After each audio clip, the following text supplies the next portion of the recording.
ایک آدمی کہتا ہے آج سے 25 سال پہلے کا واقعہ ہے۔ میرے گھر سے کچھ فاصلے پر آرمی کیمپنگ گراؤنڈ تھی۔ وہاں چونکہ آبادی کا نام و نشان نہ تھا، اس لیے بہت کم ہی لوگ اس راستے کو استعمال کرتے۔ ایک دن میں اپنے گھر کے نیچے کھراد پر بیٹھا کام کر رہا تھا۔ ایک لڑکا جس کی عمر تقریباً 14 سال تھی زمین پر بے ہوشی کی حالت میں گرا ہوا تھا اور تھر تھر کانپ رہا تھا۔ اس کی ماں اس کے قریب بیٹھی رو رہی تھی اور اس کے سمجھ نہیں آ رہی تھی کہ کیا کرے۔ بہت سے لوگ تماشا دیکھنے کے لیے ارد گرد اکٹھے ہو گئے۔ کوئی اسے جوتا سونگھا رہا تھا، شاید اسے مرگی کا دورہ پڑ گیا ہے، اور کوئی کچھ کہہ رہا تھا۔ ہر شخص اپنی سمجھ کے مطابق مشوروں سے نواز رہا تھا۔ میں نے اپنی عملیات کے ذریعے وہ منظر دیکھ لیا جو وہاں موجود عام لوگوں کی نظر سے پوشیدہ تھا۔ ایک سکھ جن نے اس لڑکے کو دائیں ہاتھ کے انگوٹھے سے پکڑ رکھا تھا۔ تکلیف کے باعث لڑکا حواس باختہ ہو کر تڑپ رہا تھا۔ اسی دوران تک قریبی ہائی اسکول میں چھٹی ہو گئی اور تماشائیوں کی تعداد میں مزید اضافہ ہو گیا۔ میں نے تمام لوگوں کو سمجھا کر اس لڑکے سے 10 فٹ دور کر دیا۔ اس کے بعد میں اس کے سکھ جن سے مخاطب ہوا اور کہا اس کم سن بچے کا کیا قصور ہے، اس کو چھوڑ دو۔ تو وہ کہنے لگا کہ میں یہاں درخت کے نیچے بیٹھا کھانا کھا رہا تھا تو اس لڑکے نے اس میں پیشاب کر دیا، اس لیے میں اسے سزا دے رہا ہوں۔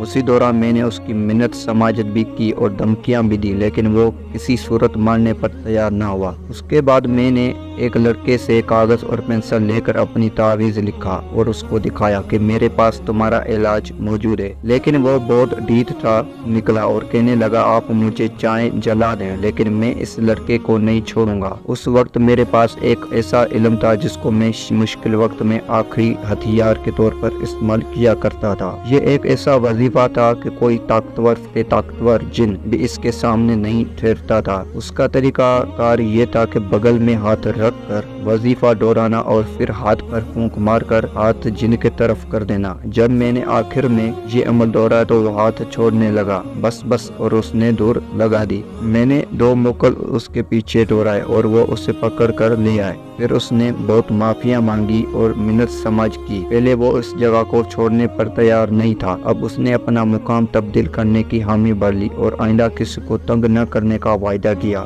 اس تمام منظر کو وہاں پر موجود بہت بڑے حجم نے دیکھا۔ اس کے بعد لڑکا ہوش میں آ گیا۔ میں نے اس کو ایک تعویذ لکھ کر دیا اور کہا کہ اسے گلے میں لٹکا لینا، آئندہ کبھی بھی کوئی جن تمہارے قریب نہیں آئے گا۔